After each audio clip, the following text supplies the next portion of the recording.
This channel does not promote any violent, harmful, or illegal activities. All content provided by this channel is meant for an education purpose only. Lock-up থেকে এজলাসে নিয়ে যাওয়া হচ্ছে শেখ শাহজাহানকে। কড়া পুলিশি প্রহরায় মুড়ে ফেলা হয়েছে আদালত চত্বর। গত রাতেই গ্রেফতারের পর বসিরহাট আদালতে নিয়ে আসা হয় চরম গোপনীয়তা বজায় রেখে শেখ শাহজাহানকে, এবং এই মুহূর্তে তাকে এজলাসে তোলা হচ্ছে। সেই ছবি আপনারা দেখতে পাচ্ছেন। ভুরি ভুরি অভিযোগ রয়েছে শেখ শাহজাহানের বিরুদ্ধে। সন্দেশখালী ক্ষোভে ফুঁসছে, মহিলারা প্রায় প্রতিদিন পথে নামছেন একের পর এক অভিযোগ নিয়ে, গুরুতর সেই সব অভিযোগ। অবশেষে শেখ শাহজাহান গ্রেফতার। তাকে গ্রেফতার করেছে রাজ্য পুলিশ। মিনাখা থেকে তাকে গ্রেফতার করা হয়েছে, বামনপুকুর এলাকা থেকে গ্রেফতার করা হয়েছে বলে জানিয়েছেন এডিজি দক্ষিণবঙ্গ সুপ্রতিম সরকার। এই মুহূর্তে এজলাসে তোলা হচ্ছে শেখ শাহজাহানকে। কড়া পুলিশি নিরাপত্তায় ঘিরে ফেলা হয়েছে আদালত চত্বর। একই সঙ্গে সন্দেশখালীতেও 23টি জায়গায় 144 ধারা জারি করা হয়েছে।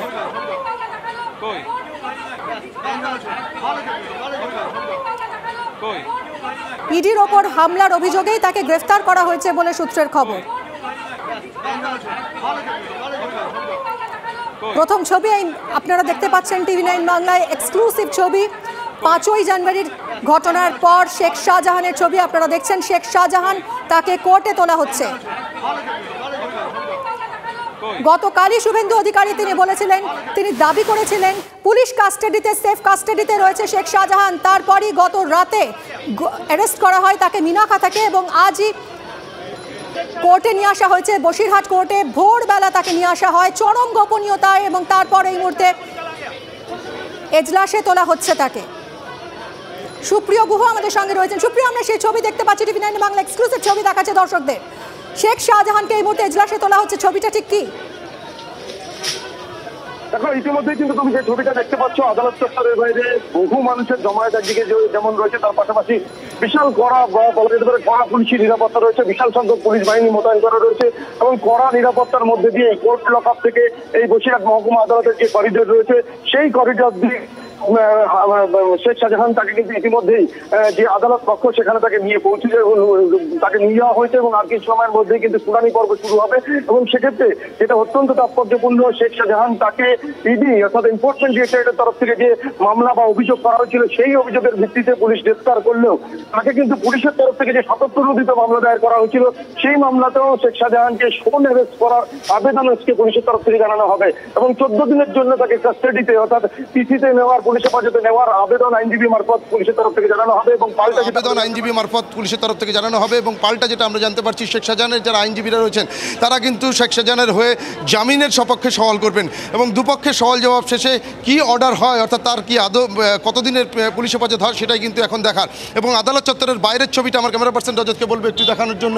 একদিকে দৈনন্দিন কাজের জন্য যে সমস্ত সাধারণ মানুষ যারা আদালত চত্বরে আসেন, তারাও কিন্তু এই শেখ শাহজাহানের গ্রেপ্তারির খবর পেয়ে তারা ভিড় জমাতে শুরু করেছেন এই আদালত চত্বরের বাইরে, এবং বিশাল সংখ্যক পুলিশ বাহিনী আগে থেকেই মোতায়েন করা রয়েছে। IPS পদমর্যাদার একাধিক অফিসার রয়েছেন, মহিলা পুলিশ রয়েছেন, র্যাব কমব্যাট ফোর্স থেকে শুরু করে বিশাল পুলিশি উপস্থিতি কিন্তু আমরা দেখতে পাচ্ছি। এবং এই মুহূর্তে সাংবাদিকদেরও কিন্তু আদালত কক্ষের ভেতরে প্রবেশ করতে দেওয়া হচ্ছে না, নিরাপত্তার কথা মাথায় রেখে। এবং কিছু সময় আগেই এই যে করিডোরের ছবিটা দেখতে পাচ্ছ, এই করিডোর দিয়েই কিন্তু হেঁটে হেঁটে শেখ শাহজাহান তিনি আদালত কক্ষের ভিতরে প্রবেশ করেছেন, এবং তাকে গ্রেপ্তার করার পর একেবারে কাক ভরে এই বসিরহাট মহকুমা আদালতে পুলিশের তরফ থেকে তাকে নিয়ে চলে আসা হয়, এবং কোর্ট লকআপে তাকে এতক্ষণ রাখা হয়েছিল। এবং সেই কোর্ট লকআপ থেকে বের করে এই মুহূর্তে শেখ শাহজাহান তাকে আদালত কক্ষে নিয়ে যাওয়া হয়েছে, এবং আর কিছু সময়ের মধ্যেই সওয়াল জবাব পর্ব শুরু হবে। এবং সেই সওয়াল জবাব পর্ব মধ্যে দিয়ে এখন কোন দিকে যায়, অর্থাৎ তার আইনজীবীরা তারা তার হয়ে জামিনের সওয়াল করবেন, অন্যদিকে পুলিশের তরফ থেকে তাকে হেফাজতে নেওয়ার জন্য আবেদন জানানো হবে। এবং যেটা আগেও বললাম তোমাকে, যে এনফোর্সমেন্ট ডিরেক্টরেটের তরফ থেকে অর্থাৎ গত 5ই জানুয়ারি যখন রেশন দুর্নীতি মামলাতে এনফোর্সমেন্ট ডিরেক্টরেট শেখ শাহজাহানের বাড়িতে অভিযানে এসেছিল, সেই সময় একদিকে কেন্দ্রীয় বাহিনীর জওয়ান থেকে শুরু করে এনফোর্সমেন্ট ডিরেক্টরেটের অফিসাররা তারা কিন্তু আক্রান্ত হয়েছিলেন, এমনকি সংবাদ মাধ্যমকেও আক্রান্ত হতে হয়েছিল। এবং তারপরেই আমরা যেটা দেখেছিলাম যে এই মুহূর্তে আদালত কক্ষের ভেতর থেকে কিন্তু শেখ শাহজাহান তিনি বেরিয়ে আসছেন। তাকে কোর্ট লকআপ থেকে নিয়ে যাওয়া হয়েছিল কোর্ট রুমে, কোর্ট লকআপ থেকে, এবং সেখানে তার উপস্থিতির পরেই এই মুহূর্তে আমরা দেখতে পাচ্ছি আবার তাকে কিন্তু কোর্ট লকআপে নিয়ে যাওয়া হচ্ছে।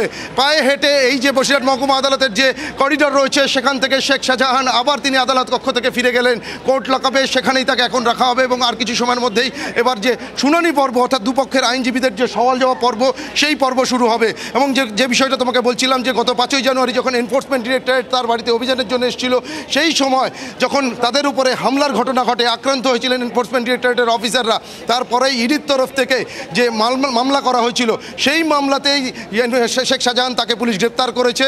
এমনকি মিনাখা থানার বামনপুকুর এলাকা থেকে গতকাল তাকে ভোর রাতে গ্রেপ্তার করার পর আজ কাক ভোরে একেবারে বসিরহাট মহকুমা আদালতে সরাসরি তাকে নিয়ে চলে আসা হয়। এবং অন্যদিকে যেটা আমরা জানতে পারছি, আজকে যখন তাকে আদালতে পেশ করার পর পুলিশের তরফ থেকে হেফাজতে চেয়ে আবেদন জানানো হবে, সেক্ষেত্রে পুলিশের তরফ থেকে এই হামলার ঘটনা বা অশান্তির ঘটনাকে সামনে রেখে যে শতপ্রণোদিত মামলা রুজু করা হয়েছে, সেই মামলাতেও কিন্তু তাকে যাতে শোন অ্যারেস্ট দেখানো যায় সেই আবেদনও পুলিশের তরফ থেকে করা হবে। পাল্টা তার আইনজীবীরা তার হয়ে অর্থাৎ শেখ শাহজাহানের হয়ে জামিনের সপক্ষে সওয়াল করবেন। বাইরের ছবিটা আরও একবার তোমাকে দেখানোর চেষ্টা করব। বহু মানুষের উপস্থিতি এখানে দেখা যাচ্ছে, কারণ বিগত বেশ কিছুদিন ধরে, কারণ 56 দিনের মাথায় অবশেষে শেখ শাহজাহান তৃণমূল নেতা তিনি গ্রেপ্তার হয়েছেন। তার এই গ্রেপ্তারির খবর জানার পর অনেকেই কিন্তু শেখ শাহজাহানকে দেখার জন্য এখানে ভিড় জমাতে শুরু করেছেন এবং সেই বিষয়টাকে মাথায় রেখেই বিশাল সংখ্যক পুলিশ বাহিনী আজ সকাল থেকেই এই আদালত চত্বরে মোতায়েন করা হয়েছিল। যেমনটা তোমাকে আগেও বলছিলাম, একাধিক আইপিএস পদমর্যাদার অফিসাররা রয়েছেন এবং এই করিডোরের কাছে যাতে সাধারণ মানুষ। তুমি আমাদের সঙ্গে থাকো সুপ্রিয়, ফিরবো তোমার কাছে। আপনাদের মনে আছে শুভেন্দু অধিকারী যিনি গতকাল দাবি করেছিলেন শেখ শাহজাহান পুলিশের সেফ কাস্টাডিতে আছে এবং তারপরই গত রাতে গ্রেফতার করা হলো শেখ শাহজাহানকে। আজ শুভেন্দু অধিকারী কি বলেছেন শুনুন। के अंदर से एरिया कंट्रोल करेगा और धांधली गुंडागर्दी सब चलते रहेगा। नहीं नहीं नहीं, अरे I should take the matter and उसको अंदर करना चाहिए और उसका खिलाफ एक्शन होना चाहिए। और शाहजहान नहीं, उनका जो रैकेट है सिराजुद्दीन, आलमगीर, जियारुद्दीन मुल्ला, सबको अंदर करना चाहिए। हम लोग 2018 में जो 3 मर्डर हुआ उसका केस भी গোটা রাজ্য যে ইস্যুতে তোলপাড়, সেই শেখ শাহজাহান সন্দেশখালীর বেতাজ বাদশাহ অবশেষে গ্রেফতার। গত রাতেই তাকে গ্রেফতার করা হয়েছে সন্দেশখালীর মিনাখা থানা এলাকা থেকে, বামনপুকুর এলাকা থেকে তাকে গ্রেফতার করেছে রাজ্য পুলিশ। তাকে নিয়ে আসা হচ্ছে বসিরহাট কোর্টে। এই মুহূর্তে এক্সক্লুসিভ ছবি আপনারা দেখছেন, কোর্ট লকআপে রয়েছেন তিনি। আমরা কথা বলবো, সুজয় পাল আমাদের প্রতিনিধি রয়েছেন। সুজয়, ঠিক কোন কোন ধারায় মামলা রুজু করা হয়েছে এবং তার বডি ল্যাঙ্গুয়েজ সেটা দেখে এবার কি মনে হচ্ছে?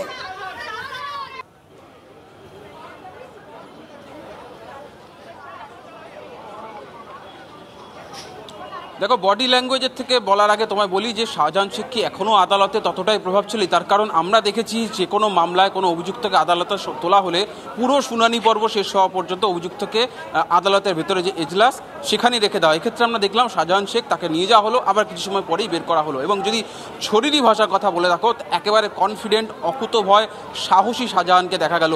যে সাহসী শাহজাহানকে কিন্তু গ্রেপ্তারে বা ওই গত 5ই জানুয়ারির আগে পর্যন্ত সন্দেশখালীর মানুষ বা তার অনুগামীরা দেখতেন। আমরা দেখলাম একেবারে নেতা সুলভ চেহারায়, আমরা দেখলাম একটি সাদা পাঞ্জাবি, তার উপরে একটি কোট পরে এসছেন, চেক দেওয়া একটি কোট, সেই কোট পরে শাহজাহান শেখ এসছেন, একদম ধবধবে সাদা পাঞ্জাবি পরে এসছেন। সেই ছবিটা আমরা দেখলাম। তাকে গ্রেফতারের পর ভোরবেলা থেকে অর্থাৎ 3টে নাগাদ এই যে দেখতে পাচ্ছ যে ভিড়টা দেখতে পাচ্ছ, তার পাশেই রয়েছে কোর্ট লকআপ। সেই কোর্ট লকআপে নিয়ে আসা হয় রাত 3টের কিছু সময় পর। সেখান থেকে বের করে, সেখান থেকে কিছু সময় আগেই তাকে আমরা দেখলাম এজেন্সি নিয়ে যাওয়া হলো, কিন্তু কিছু সময়ের জন্য। এখনও পর্যন্ত কিন্তু মামলা শুনানি চলছে।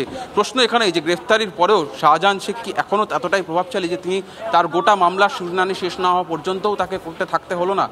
দেখতে পাচ্ছ ছবিটা যে পুলিশের এই গাড়িতেই হয়তো শাহজাহান শেখকে কিছু সময় পর নিয়ে যাওয়া হবে, কিন্তু কোথায় নিয়ে যাবে এখনও পর্যন্ত স্পষ্ট নয়।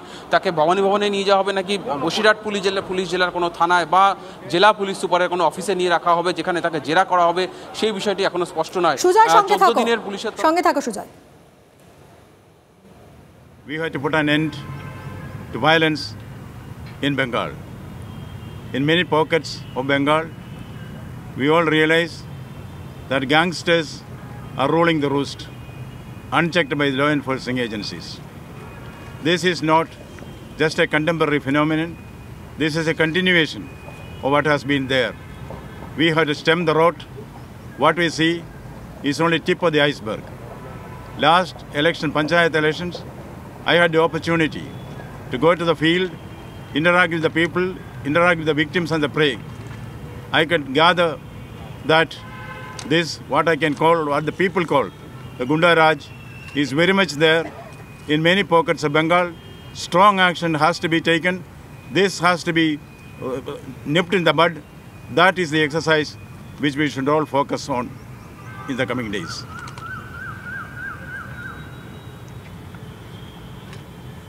Sir, don't you think it's too late because more than 50 days had been crossed and today he has been arrested where so much violence has taken place? See,